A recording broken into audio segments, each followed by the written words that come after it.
Assalamualaikum, halo Tribuners, apa kabar semuanya? Balik lagi nih dalam program Hati alias Sehat Itu Indah.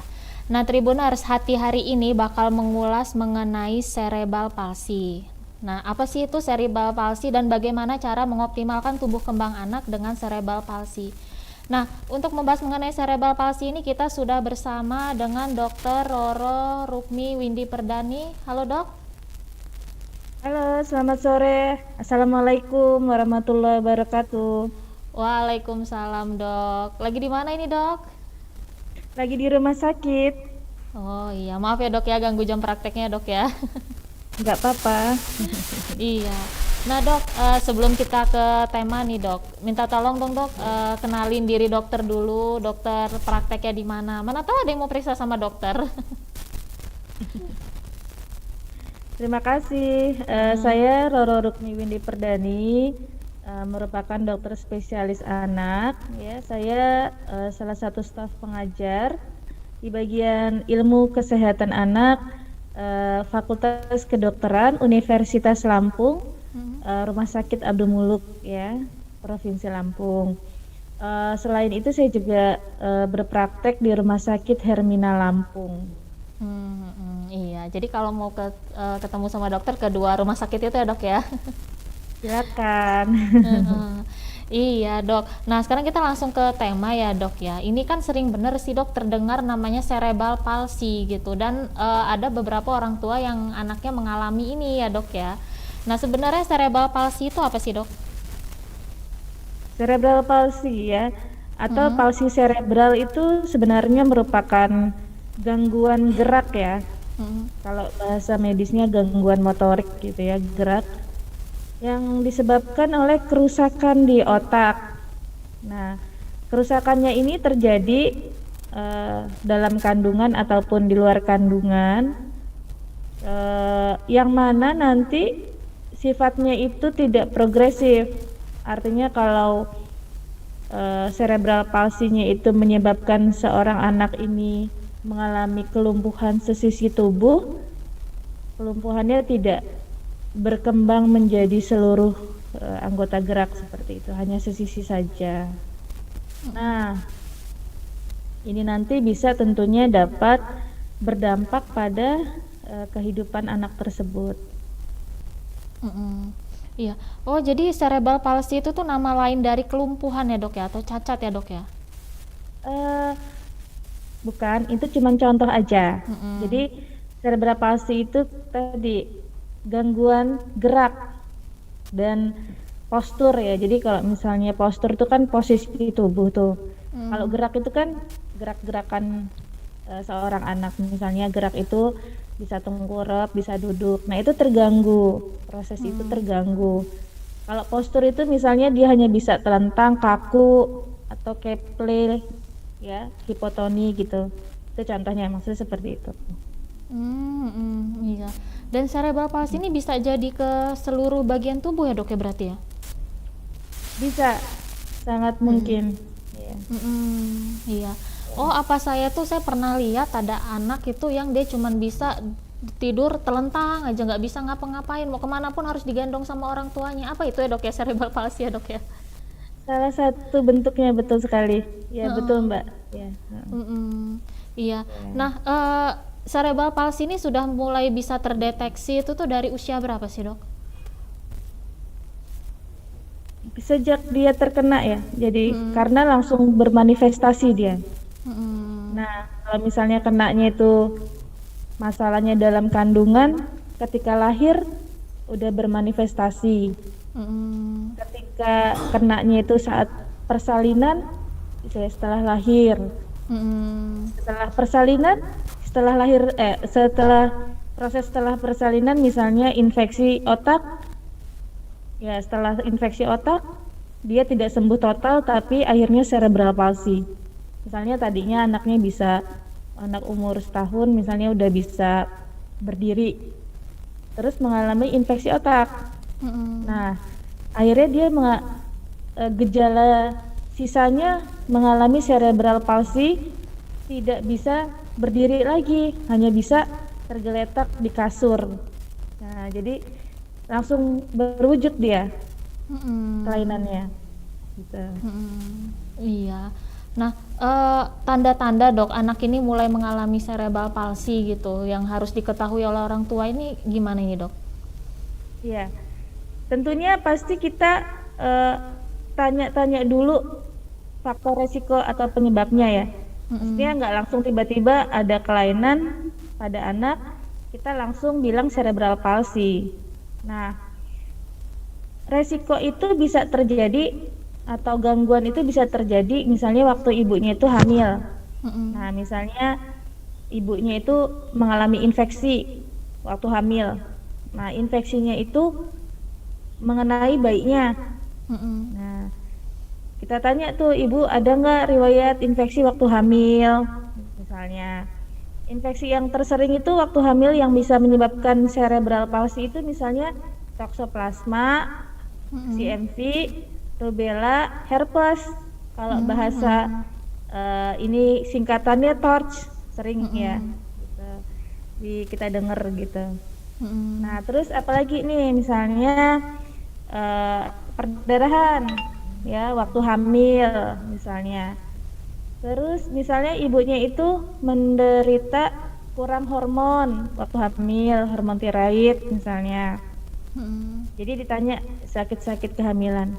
Kalau kita bukan curiganya saat hamil, tapi misalnya nih udah ditanya, oh hamil nggak ada masalah misalnya, baik-baik saja. Tanya lagi, waktu persalinan ada masalah nggak? Kan kita cari tahu dulu nih ya faktor resiko ya, baru kita bisa yakin bahwa ini cerebral palsy gitu kan. Misalnya Mm-mm. apa nih waktu persalinan? Misalnya bayinya itu lahir nggak langsung menangis, kita sebut dengan asfiksia. Bayi lahir umur kandungannya prematur, kurang Mm-mm. dari 37 minggu ya. Atau bayi lahir kecil, kurang dari normal beratnya, misalnya kurang dari 2.500 gram. Kan ada tuh misalnya 1.000 gram, bisa bisa hidup ya. Tapi kemudian hari misalnya jadi cerebral palsy gitu. Nah, bisa seperti itu. Atau nggak ada nih masalah waktu melahirkan. Ya, kita tanya sebelum tadi, misalnya dia ada infeksi otak. Kita tanya nih, anaknya baik-baik aja dok, misalnya dari waktu hamil nggak ada keluhan, nggak ada penyakit, waktu persalinan juga baik, beratnya normal, nangis. Ternyata misalnya sebulan yang lalu dirawat karena infeksi otak, misalnya. Nah, setelah dirawat infeksi otak, anaknya jadi nggak bisa ngapa-ngapain, hanya bisa tidur di kasur. Nah, berarti penyebabnya infeksi otak. Jadi kita tahu dulu penyebabnya. Setelah tahu penyebabnya, maka langkah selanjutnya kita melihat apakah gejalanya memang memenuhi syarat-syarat cerebral palsy. Tadi cerebral palsy itu gangguan gerak dan gangguan postur, ya. Gangguan gerak misalnya tadi anaknya jadi nggak bisa bergerak, nggak bisa ngapa-ngapain, gitu. Oh, udah masuk kriteria tuh. Postur, cuman kaku aja badannya, atau lunglai gitu ya, keple gitu. Nah, ini udah masuk kriteria cerebral palsy nih, Mm-mm. gitu. Ya, jadi kita, oh ya udah ini berarti beneran nih cerebral palsy, gitu. Iya. Nah, Mm-mm. kalau orang tua nih sudah tahu tanda-tanda anak ini cerebral palsy itu apa yang harus dilakukan itu, Dok? Apa harus langsung dibawa ke dokter atau gimana? Iya, betul ya Mbak. Jadi cerebral palsy biasanya tuh nggak sendirian. Mm-mm. Biasanya dia ada penyakit penyerta kayak epilepsi misalnya, terus gangguan pendengaran, gangguan penglihatan. Karena kan kita tahu nih, sebenarnya inti masalahnya kerusakan saraf kan di otak. Jadi kerusakan saraf itu tentunya dampaknya bukan hanya gerak-gerakannya atau postur tubuhnya, tapi juga fungsi lain, misalnya bicaranya, ya, jadi nggak bisa bicara, tergantung area otak mana yang kena.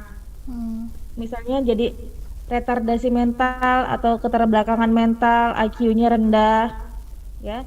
Tentunya kalau ada masalah seperti itu kita bawa ke dokter, ya.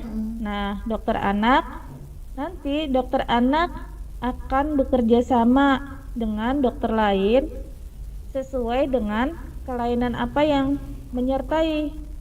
Kalau dia jadi nggak bisa bicara, jadi misalnya nggak bisa gerak, dokter anak konsultasi dengan dokter rehabilitasi medik, sehingga nanti anaknya dilatih terapi wicara, fisioterapi. Kalau disertai curiga nih, oh kayaknya nggak respon nih sama suara, jadi kita takutnya anaknya ada gangguan pendengaran, kita konsulin dokter THT. Dokter THT nanti periksa memang benar nggak ada gangguan pendengaran, karena kan pendengaran diperankan oleh sel saraf, saraf pendengaran. Nah, kalau sel sarafnya kena pendengaran, ya berarti selain cerebral palsy ada gangguan pendengaran juga. Berarti nanti dikasih alat bantu dengar, terus tetap terapi wicara, karena kan gangguan pendengaran bisa menyebabkan orang menjadi tidak bisa bicara gitu loh, atau anak tidak bisa bicara. Misalnya lagi ada masalah apalagi misalnya epilepsi, ya bisa anak cerebral palsy disertai epilepsi bisa. Nah, jadinya dikasih obat tuh, obat epilepsi, ya selain fisioterapi. Jadi intinya itu akan multi ilmu, multidisiplin. Dokter anak nggak mungkin sendirian menangani anak cerebral palsy, ya gitu. Nah, tadi saya ada kelewatan tuh. Kalau untuk memastikan memang ada cerebral palsy, selain ditanya riwayat, ditanya apa itu, dilihat anaknya, juga dipastikan dengan pemeriksaan otak, USG kepala atau MRI kepala gitu, atau pemeriksaan lain yang berkaitan. Misalnya tadi ada epilepsi, tambahan pemeriksaannya EEG. EEG itu meriksa listrik otak. Nah, seperti itu, Mbak. Iya. Termasuk tadi dokter bilang penyertanya ada retardasi mental. Berarti itu dokter anak kerjasama dengan ini dong, apa psikolog ya? Iya, psikolog ya. Kalau dia ada gangguan perilaku, psikiater gitu. Betul. Terus sekolahnya juga nggak bisa kan sekolah di tempat biasa, harus di sekolah luar biasa gitu. Jadi nggak mungkin, dokter anak nggak mungkin sendirian, harus bekerja sama. Gitu. Yang agak repot itu yang dia sama retardasi mental itu ya dok ya, udah nggak bisa gerak terus ya mentalnya begitu gitu ya. Iya, kita nggak bisa mengharapkan akhirnya tumbuh kembang anaknya nggak bisa diharapkan sesuai usianya, akan ada keterlambatan, sekolah juga tidak sesuai usia, kita tidak bisa mengharapkan normal gitu ya, bahasa awamnya gitu. Iya. Nah, kalau dokter kan memberikan pengobatan, tapi kalau dari orang tua ini dok, apa yang bisa orang tua lakukan ke anak ini dok? Iya, kan orang tua itu perannya luar biasa. Justru orang tua ini yang paling besar. Kenapa? Orang tua ini sehari-hari mendampingi anak, ya. Kan yang paling banyak bersama anak orang tua. Dokter mungkin hanya seminggu sekali ketemu ya. Nah, jadi apa tuh yang penting? Nah, sesuai tema kita nih hari ini, harus dipantau tumbuh kembangnya, ya. Dipenuhi kebutuhan anak. Apa kebutuhan anak? Kebutuhan asuh, asih, asah. Asuh itu ngasih makan ya, pakaian. Nah, pada anak cerebral palsy sering dia nggak bisa nelen karena otot-otot nelannya lumpuh. Terus nanti jadinya kalau dibiarkan aja kurang gizi, dibiarkan aja jadi gizi buruk. Nah, orang tua belajar memberikan makanan sesuai kemampuan.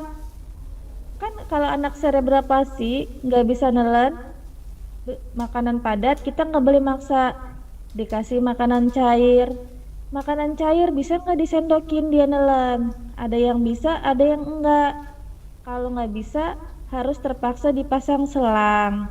Berarti orang tua harus bisa masukin makanan lewat selang. Makanannya susu, karena dia nggak bisa makan padat. Misalnya begitu. Itu kebutuhan asuh tuh misalnya. Kebutuhan ASih, kasih sayang. Ya, orang tua harus menyayangi anak seperti halnya anak yang lain yang tidak cerebral palsy. Saya rasa tidak ada orang tua yang tidak menyayangi anaknya. Ya, bahkan pengalaman kami di lapangan, seorang ibu dengan anak cerebral palsy bela-belain naik ojek, bayar ojek, digendong anaknya, ya, dibawa ke rumah sakit untuk fisioterapi. Luar biasa perjuangan ibunya, ya, tiap bulan harus datang seperti itu, tiap minggu, karena fisioterapi itu seminggu bisa sekali, bisa 2 kali, ya. Terus kebutuhan asah. Asah itu artinya memberikan stimulasi, ya.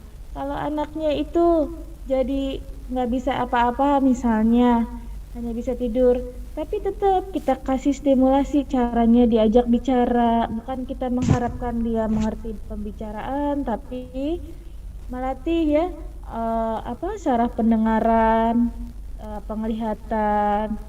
Jadi distimulasi, jadi nanti bisa mulai ada respon sama suara. Kalau misalnya dia nggak suka sesuatu, udah mulai respon nangis. Itu pengalaman kami di lapangan seperti itu. Jadi ada nih seorang anak usia 2 tahun. Dia perkembangan awal dari lahir normal, ya. Terus kena infeksi otak. Nah, setelah sembuh, ya, infeksi otaknya, anaknya jadi cerebral palsy. Ibu tadinya habis baru sembuh, ya, baru pulang dari rumah sakit itu, anaknya cuman kaku banget badannya, ya, nggak bisa apa-apa, nggak bisa mengungkapkan pengen sesuatu. Nah, sekarang ini mungkin sekitar udah berjalan 6 bulan fisioterapi, ya, dan juga diberikan obat-obatan karena anaknya juga menjadi epilepsi, ya, selain cerebral palsy. Anaknya udah bisa, misalnya dia kalau misalnya ada sesuatu yang disukain, dia udah bisa ketawa. Terus misalnya dia nggak suka, dia sudah bisa teriak. Nah, itu adalah karena stimulasi yang diberikan. Jadi ya tentunya kita jangan berpatokan dia bakal seperti semula, ya. Itu adalah kemajuan pesat bagi anak cerebral palsy gitu. Jadi peran orang tua luar biasa. Iya, terutama peran untuk mempersiapkan masa depan anaknya ya dok ya. Kan orang tua kan nggak mungkin selamanya dok ya sama anak gitu kan. Betul sekali. Nah, inilah juga yang harus kita tekankan pada orang tua dengan cerebral palsy. Kadang-kadang kan orang tua misalnya anak baru 1 kena cerebral palsy, fokus dengan anaknya tersebut, ya. Nah, kalau memang pasangan ini masih muda, usia subur, ya kita boleh menyarankan bisa memiliki anak lagi supaya kelak ada yang bisa menjaga, ya, dan mengurus anak. Karena kan cerebral palsy itu sebenarnya kisarannya itu luas. Ada yang ringan, ada yang berat. Kalau ringan ketidakmampuannya, ya, maksudnya ketidakmampuan yang ringan, mungkin anak ini masih kita harapkan bisa melakukan aktivitas harian seperti makan sendiri, minum sendiri, pakai baju sendiri, ya. Tapi kalau yang berat tadi hanya bisa tergeletak. Jadi kita harus berpikir ke depan siapa nanti yang akan menjaga ketika mungkin orang tua sudah tua, ya, dan tidak bisa lagi mengurusi anak tersebut. Seperti itu. Betul sekali, Mbak. Iya kan, apalagi ya maaf ngomong kalau orang tuanya sudah nggak ada gitu kan dok ya, anak ini mau sama siapa gitu, itu harus dipikirkan ya dok ya. Harus dipikirkan, betul sekali. Heeh, iya. Oh, tadi kan dokter kan sempat bilang ada cerebral palsy yang ringan, terus ada juga yang berat. Bedanya yang ringan sama berat itu, kalau ringan itu dia masih bisa ada aktivitas sedikit-sedikit ya dok ya. Tapi kalau berat itu udah bener-bener yang tergeletak gitu dok ya. Iya, jadi ringan sama beratnya itu berdasarkan disabilitas atau ketidakmampuannya. Kita nilai dengan GMFCS ya, Gross Motor Function Scale. Jadi di situ udah ada tabelnya. Ringan itu misalnya dia udah bisa minum sendiri, makan sendiri, pakai baju sendiri, bisa belajar, maksudnya bisa ikut sekolah, ya. Sama, hampir sama dengan anak lain. Jadi ringan, dia bisa sekolah, tidak di sekolah luar biasa, ya, di sekolah yang biasa, ya. Nah, kalau yang sedang, misalnya, oh hanya bisa sikat gigi, misalnya, minum sendiri, makan belum bisa, nggak bisa, misalnya. Kalau yang berat tadi sampai hanya bisa tergeletak aja, seperti itu. Jadi emang kisarannya luas. Nanti kalau kita mau menilai ringan, sedang, berat, kita skor pakai GMFCS tadi, ya. Oh iya, yang agak repot itu tuh yang berat ya dok ya. Cuman bisa tergeletak Ya, gitu aja. ya bukan repot lagi, itu butuh perjuangan, kesabaran yang Sabaran luar biasa itu dari orang tuanya itu ya dok ya. Karena kan luar biasa. cerebral palsy ini seumur hidup ya dok ya. Iya, betul. Jadi dia tidak bisa sembuh, gitu. Iya. Jadi, jadi yang bisa dilakukan orang tua itu anak ini tidak bisa sembuh tapi gimana caranya anak ini tetap bisa survive gitu ya kali dok kayak gitu ya. Betul, bahasa singkatnya seperti itulah kira-kira. Iya. Nah tapi dok, cerebral palsy ini sebenarnya bisa dicegah nggak sih dok? Ya, kalau kita mau mencegah, tentunya kita mencegah penyebabnya. Ya, misalnya kalau misalnya ibunya sakit, hipotiroid, kita kasih obat sebelum ibu ini hamil. Jadi kehamilannya itu sudah dalam kondisi sehat. Ya, terus menjaga supaya tidak terinfeksi TORCH. Ya, misalnya mengetes dulu deh sebelum hamil, dicek dulu ya antibodi terhadap TORCH-nya, antigen terhadap TORCH-nya misalnya. Terus misalnya apa, mengontrol antenatal care di dokter kandungan, misalnya kalau ternyata untuk melihat ada nggak kekurangan berat janin yang dikandungnya, sehingga nanti bisa dikasih edukasi nutrisi yang baik, vitamin apa yang baik, ya. Terus kalau misalnya ada lahir tidak langsung menangis misalnya, maka langsung segera diberikan terapi oksigen. Kan lahir tidak langsung menangis, kalau lahir bayi tidak menangis tuh oksigennya kurang, akhirnya menimbulkan saraf yang kekurangan oksigen rusak, akhirnya bisa cerebral palsy. Nah, berarti segeralah dikasih terapi yang cepat, oksigen yang cepat pada bayi-bayi yang baru lahir yang tidak menangis, ya, dibuat menangis, dirangsang, seperti itu. Banyak sih upaya-upaya pencegahan tergantung dari faktor-faktor yang mungkin menjadi penyebab. Infeksi otak, misalnya kita kasih imunisasi untuk mencegah infeksi otak, seperti itu. Kan sekarang sudah ada imunisasinya, gitu, ya. Iya. Oh ya dok, ada yang lupa saya tanya dok. Saya pernah dengar katanya ibu kalau kurang gizi waktu hamil, anaknya bisa cerebral palsy. Benar nggak dok? Fakta apa mitos itu dok? Ya, betul, betul. Cuman kan tidak sesimpel itu. Hubungannya tidak sesimpel selangsung itu. Ada proses kenapa kurang gizi bisa cerebral palsy misalnya. Prosesnya ya tadi, akhirnya gizi itu kan karbohidrat, protein, lemak, ya, zat besi, asam folat. Itu kan penting untuk pertumbuhan otak. Otak bayi dalam kandungan itu akan tumbuh mulai dari volume kecil sampai volumenya besar. Nah, butuh zat-zat gizi. Kalau zat gizi ini kurang, tentunya tumbuhnya tidak optimal. Bisa, sangat bisa nanti dia beratnya kurang. Bayi berat kurang, lahir rendah BBLR kurang dari 2,5 kilo atau BBLSR, bayi berat lahir sangat rendah kurang dari 1,5 kilo. Nah itu bukan hanya badannya yang kurang, otaknya juga kurang, ya. Massa otaknya, berat otaknya. Jadi tentu bisa menjadi cerebral palsy. Betul. Gitu. Mekanismenya seperti itu.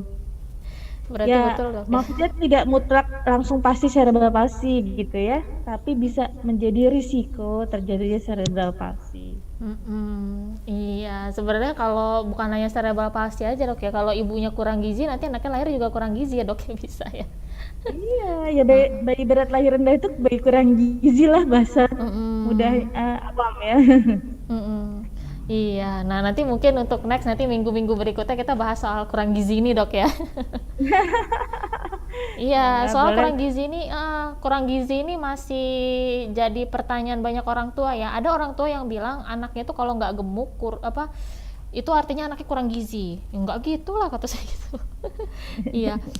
Nah, dok mau menyinggung dikit soal yang infeksi otak dok.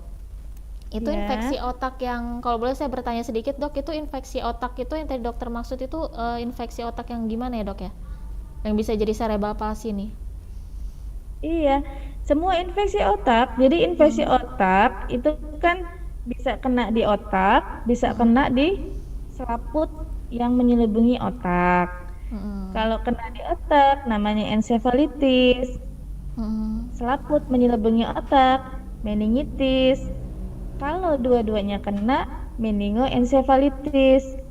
Sebabnya bisa bakteri, bisa virus, ya. Mm-mm. Bakteri, bakteri misalnya bisa karena penyebaran dari infeksi di paru-paru awalnya, terus lari ke otak, misalnya. Infeksi di telinga, ya, lari ke otak. Kalau virus, seringnya virus herpes namanya, ya, gitu. Jadi TBC, infeksi TBC di paru-paru bisa lari ke otak. Jadi hati-hati, infeksi yang berat kalau tidak ditangani, tadinya misalnya di tempat lain bisa nyebar ke otak, seperti itu. Mm-mm. Yang paling sering jadi penyebab cerebral palsy ini infeksi otak yang mana ini dok? Semua infeksi otak, Oh semuanya dok ya, ya? iya, itu nanti gejala sisanya itu cerebral palsy. Karena waktu infeksi udah ada kerusakan sel-sel saraf itu di otak itu.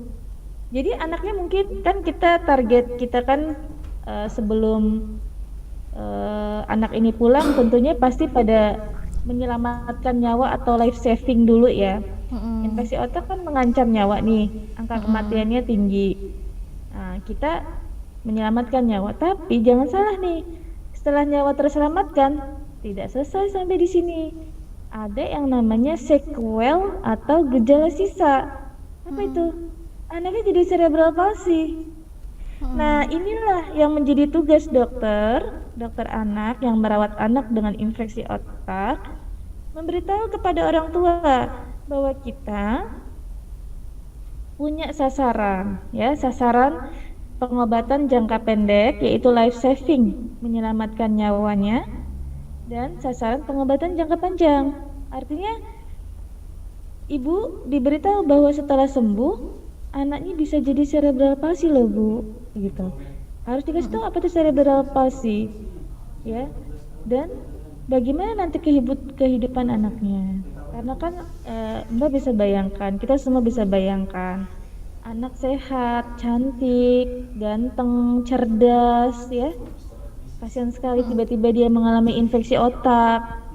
Nah, setelah infeksi otak tidak bisa lagi yang tadinya sudah bisa bernyanyi, ya, sudah bisa canda, lari-lari, akhirnya hanya bisa tergeletak. Itu kan perlu kesiapan mental orang tua menerima kondisi seperti itu. Tidak Iya. semua orang tua Jadi, langsung bisa menerima, ya. Jadi harus diedukasi berulang-ulang sampai orang tua betul-betul menerima kondisi tersebut. Iya. Jadi kalau infeksi otaknya sembuh itu tuh sebenarnya masih ada PR itu, Dok ya, si cerebral palsy ini ya. Betul Heeh. sekali, PR-nya masih Heeh. panjang. Masih ada PR ya. Jadi bukannya berarti termasuk meningitis. Meningitis juga masuk infeksi otak bukan sih, Dok? Ya, kan Hmm. infeksi mengenai selaput otak namanya meningitis. Hmm. Iya gitu. Jadi, nah biar anak ini nggak terkena infeksi otak ini gimana dok? Apakah harus itu imunisasi ya dok ya? Ya, asupan makanan bergizi. Jadi kalau kena Mm-mm. infeksi nggak jadi berat, ya. Mm-mm. Terus olahraga teratur, istirahat cukup, dan imunisasi, ya. Mm-mm. Menjaga kebersihan pribadi dan lingkungan, ya. Karena kan infeksi otak itu biasanya karena daya tahan tubuhnya itu kurang baik. Jadi kalau Mm-mm. ada infeksi di tempat lain, akhirnya nyebar ke otak. Tapi kalau daya tahan tubuhnya baik, insya Allah ya, setelah diberi pengobatan tidak sampai ke otak, gitu. Mm-mm. Iya. Terakhir dok, infeksi otak ini bisa terkena dari usia berapa dok ya? Bayi kah udah bisa dok? Bisa, bayi Oh bisa iya, karena meningitis itu dari karena umur 2 cerebral dari tahun. bayi itu dok ya. Iya. Mm-mm. Iya dok. Terakhir nih dok, sebelum saya tutup dok, ada nggak sih dok saran-saran dokter untuk orang tua? Nah, terutama untuk orang tua yang takut imunisasi anaknya karena pandemi ini dok. Nah, minta saran ini dok. Kepada ibu-ibu, bapak-bapak, ayah bunda tercinta ya, Heeh. eh, kita sebaiknya memenuhi kebutuhan ya atau hak anak, yaitu hak asuh, asih, dan asah. Salah satu hak asuh adalah memberikan imunisasi.